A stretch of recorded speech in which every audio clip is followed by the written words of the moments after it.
Et salut à tous mes poneys, ici Neytherion et j'espère que vous allez bien, vous l'avez vu dans le titre. Aujourd'hui, on va parler de l'univers très récent de Strixhaven. On va parler de son lore, ce qu'il faut avoir en tête pour l'aborder, comment ce nouvel univers a été reçu, tout ça sera largement expliqué dans cette vidéo. Sur ces belles paroles, je vous invite à vous installer confortablement, car nous sommes dès à présent partis pour du lore D&D.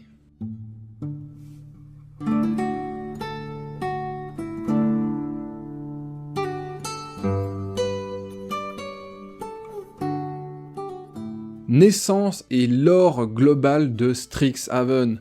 À la naissance du plan d'Arcavios, lorsque deux plans opposés sont rentrés en collision, alors que le mana des deux plans se chevauchait de manière conflictuelle, de nombreuses formes de vie s'adaptèrent à la nouvelle structure des plans, et de nombreuses nouvelles formes de vie virent le jour de la manière et de la rencontre entre ces deux plans. 5 grands esprits particulièrement puissants en mana opposés, se chevauchant, donnèrent naissance à un dragon chacun d'entre eux. Les dragons fondateurs furent les premiers à maîtriser la magie des 5 combinaisons de couleurs opposées, sur la grande roue des sources de mana. Lorsque les espèces et les races humanoïdes sont apparues sur Arcavios, les dragons ont d'abord été furieux que les mortels tentent de maîtriser les forces sauvages de la magie, mais ils ont fini par comprendre que seule une étude disciplinée permettrait de mettre la magie entre de bonnes mains. Ainsi, il y a des siècles, les dragons ont fondé une institution consacrée à l'étude des 5 dichotomies de mana, et cette institution est ce que nous connaissons aujourd'hui sous le nom de Strixhaven. Les 5 collèges sont basés sur la magie maîtrisée par chacun de ces fameux dragons. À ce jour, les dragons fondateurs parcourent le plan et sont connus sous l'appellation des Grands et des 5 Sages. Ils ne s'associent plus directement à Strixhaven, préférant laisser donc les doyens parler à leur place. La sagesse des dragons est vaste, mais leur tempérament peut être coléreux, voire même parfois très dangereux. Les mages en question ne les recherchent que pour apprendre les plus insaisissables des secrets, et avec une excellente raison de vouloir apprendre auprès d'eux également.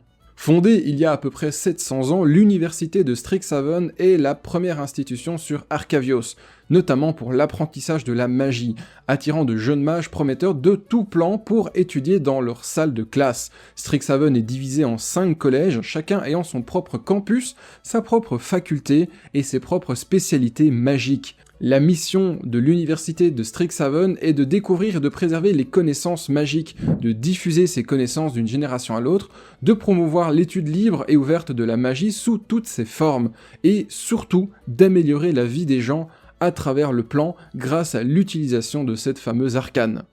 Les 5 collèges. Les collèges de Strixhaven sont les écoles les plus avancées et les plus prestigieuses de tout le multivers. Pour cette raison, plusieurs Planeswalkers se sont secrètement inscrits comme étudiants chez eux. Je vous disais donc, Strixhaven compte 5 collèges qui s'affrontent avec leur propre conception de la magie. Chaque collège porte le nom du dragon aîné qui l'a fondé et est associé à 2 couleurs opposées sur la roue des couleurs de mana. Ces fameux collèges sont, premièrement, Force Sapiens, leur devise est « ne ménager aucun effort ». Les Force Sapiens sont des chercheurs assidus et d'intrépides aventuriers. Étudiants passionnés, obsédés par l'histoire, ils explorent le passé en examinant des artefacts archéologiques et en invoquant les esprits des morts depuis des éternités. Pour certains et certaines étudiants ou étudiantes, le passé est une riche tapisserie digne des études les plus scrupuleuses. D'autres préféreront, chez Force Sapiens, porter cette fameuse tapisserie d'histoire et de connaissances comme une cape avant par exemple de sauter à pieds joints dans une sépulture totalement oubliée. Deuxième collège, les Prismari. Leur devise est « Exprimez-vous par les éléments ». Les Prismari sont les jeunes artistes de Strixhaven et la magie est leur façon de s'exprimer. Leurs sorts peuvent être de spectaculaires débauches de créativité brute ou encore de méticuleuses expressions artistiques. Le monde entier est leur scène et que leur art soit porté par l'esprit ou l'émotion, il laissera toujours une impression durable. Troisième collège, Quandrix. Leur devise est « Les maths, c'est de la magie ». Les mages de Quandrix sont des mathématiciens ingénieux. Ils étudient les schémas, les fractales et les symétries pour imposer leur puissance aux forces fondamentales de la nature. Ils arrivent à résoudre un Rubik's Cube tout en contemplant les propriétés métaphysiques de l'univers et peuvent réciter chaque itération de pi à l'envers. 4e collège, les Plumes Argent. Leur devise est « Style tranchant, esprit acéré ». Les Plumes Argent en fait manient la magie des mots, de la poésie, de batailles inspirantes jusqu'aux cinglantes insultes arcaniques. Stylés, intimidants et sans cesse en compétition, ces mages sont des meneurs d'hommes nés, à l'esprit acéré et au charisme naturel, pouvant servir pour le bien comme pour le mal. 5e collège, Flestrefleurs. Leur devise est « Il faut savoir se salir les mains ». Les Flestrefleurs sont les spécialistes de la biologie. Ils tirent l'énergie de l'essence des êtres vivants, que ce soit pour améliorer la nature ou pour l'exploiter. Les mages Flestrefleurs sont parfaitement dans leur élément quand ils chevauchent des crocodiles zombies, cueillent des herbes pour des potions ou se relaxent dans leur marais en peaufinant leur humour noir. Chaque collège possède son propre corps professoral, son campus, ses spécialités magiques, son identité, son logo et également sa propre mascotte. Des bourses d'études sont disponibles pour les étudiants éligibles, ainsi que la possibilité de payer les frais de scolarité restants en travaillant avec des équipes de recherche sur le long terme. Les étudiants choisissent leur collège préféré au cours de leur 2e année, après une première année commune pour toutes et tous. Du coup, maintenant, ce qui serait intéressant, ce serait un peu de parler de la structure éducative, notamment vis-à-vis des étudiants et des profs. Parlons un peu de la structure interne en fait à la vie de Strixhaven. Les participants et les étudiants à Strixhaven sont connus en fait sous le nom d'étudiants mages. Les nouveaux étudiants sont appelés tout simplement les premières années, jusqu'à ce qu'ils choisissent en fait l'un des 5 collèges d'études de Strixhaven. Tous les étudiants de première année portent un uniforme universitaire standardisé qui se distingue de celui des autres collèges, de par notamment son gris indiquant l'absence de toute couleur. En général, après la première année du programme de base, d'où le nom des premières, les étudiants choisissent l'un des 5 collèges. Par la suite, ils s'habillent en fonction du collège qu'ils ont choisi, avec tout simplement les couleurs et le style propre à lui. Il faut aussi parler d'un autre truc qui est très important à Strixhaven, c'est le principe des 2 mentors. Une fois qu'un mage a choisi en fait son collège, on lui assigne 2 conseillers, un de chacune des 2 couleurs du mana en fait du collège en question. Les 2 conseillers donnent souvent des conseils contradictoires sur la meilleure voie à suivre pour l'étudiant dans l'université. Finalement, le mage en fait doit parvenir à choisir ce qu'on appelle sa concentration, représentée par son identité de couleur. La concentration du mage est généralement l'une des 2 couleurs de mana de son collège, mais parfois c'est un mélange des deux selon tout simplement son approche, et la voie d'étude tout simplement qu'il a choisi de suivre, symbolisant sa propre approche de l'étude et la philosophie qu'il a choisi de suivre. Ce qui nous emmène en fait à la question sur les professeurs. Les professeurs de Strixhaven sont des mages avancés dans leur domaine magique respectif et qui ont consacré leur vie à enseigner aux autres mages également. Il existe plusieurs rangs de professeurs en fonction de l'ancienneté, de la distinction de recherche magique et de la connaissance des sorts.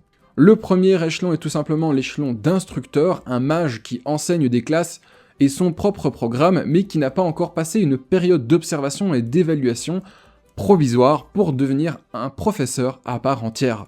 Le deuxième rang est tout simplement le rang de professeur, un éducateur établi et accrédité qui se consacre à un domaine d'études magiques spécifique. La plupart des éducateurs de Strixhaven ont le rang de professeur. Troisième échelon, professeur estimé. Un professeur qui s'est distingué dans sa carrière généralement par des recherches magiques publiées et évaluées par des pairs ou d'autres études spécialisées. La plupart en fait des professeurs estimés ont enseigné à Strixhaven pendant plus de 20 ans avant d'obtenir tout simplement ce titre très spécifique et ce titre honorifique. En quatrième échelon, nous avons l'échelon de doyen. Chaque collège a 2 doyens qui dirigent chacun une moitié propre du collège. Chaque doyen est un mage puissant et un professeur distingué qui est aligné avec l'une des 2 couleurs de mana de ce fameux collège. Les 10 doyens sont comme des conseillers contradictoires pour l'ensemble de leur collège. Ils ont de profondes rivalités professionnelles entre eux et sont toujours, presque par définition, en désaccord les uns avec les autres sur la meilleure voie à suivre pour étudier la magie. Et c'est d'ailleurs tout ça qui fait cette espèce de fameuse philosophie des 2 mentors. 5e échelon, nous avons le titre de mage émérite. Un professeur qui n'occupe plus de poste à Strixhaven est souvent appelé un mage émérite. Les mages émérites sont souvent tenus en haute estime en tant que conférenciers et orateurs invités par les professeurs et doyens actuels de l'université. Et du coup, en fait, après Strixhaven, que deviennent les étudiants ? Les étudiants et les diplômés de Strixhaven empruntent de nombreux chemins différents après avoir quitté l'université. Beaucoup retournent tout simplement dans leur communauté, utilisant leur magie pour aider chez eux. Certains mages parcourent le plan à la recherche d'une magie toujours plus grande, s'engageant dans des duels de mages lorsqu'ils rencontrent d'autres personnes sur leur chemin. Certains trouvent un nouveau foyer auprès d'un être cher ou avec leur propre passe-temps mystique. Certains créent des sanctuaires ou des laboratoires pour poursuivre leurs études, espérant peut-être même revenir potentiellement un jour à Strixhaven en tant que professeur. Quelques-uns de ces étudiants rejoignent la Garde des Dragons, une force d'élite de mages qui travaille avec les honorables dragons fondateurs à trouver les futurs mages à travers tout le multivers et à maintenir la paix en Arcavios. Maintenant, parlons un peu de l'envers du décor, on va parler de l'Auric, enfin plutôt les Aurics. Les Aurics, en fait, sont une société secrète de mages sur Arcavios qui utilisent des magies interdites par les collèges de Strixhaven et sont obsédés par le pouvoir à tout prix. Les Aurics sont pour la plupart des mages qui n'ont pas réussi l'examen d'entrée de Strixhaven ou bien tout simplement des mages qui ont décroché de leurs études. Ils affirment que Strixhaven contrôle l'accès à la magie sur Arcavios et que le monde se porterait mieux sans elle. S'ils détruisent l'université, n'importe qui dans le monde pourrait pratiquer la magie. C'est un peu cette manière-là dans laquelle ils essayent d'endoctriner les gens. Les Aurics sont généralement vêtus de vêtements sombres avec des masques de métal flottant à la place de leur visage. L'un de leurs outils les plus puissants est ce qu'on appelle le chasseur de mages, une vile monstruosité créée pour rechercher et étouffer tout simplement l'arcane. Duel à mort, assassinat furtif, infiltration d'institutions remplies de mages, rituel de sang, le programme des Aurics et de l'Auric est dangereux et éprouvant. C'est pourquoi l'organisation a souvent besoin de nouveaux membres. Les agents de l'Auric recherchent tout simplement activement et recrutent des mages prometteurs, et l'un de leurs terrains de chasse tout simplement favoris est justement Strixhaven. Un agent d'Auric ira souvent à la rencontre de mages puissants, mais peu performants, ou d'étudiants qui sont passés à travers les mailles de l'institution, en utilisant la magie d'illusion et de subterfuge, tout simplement pour cacher leur identité de membres de cette organisation.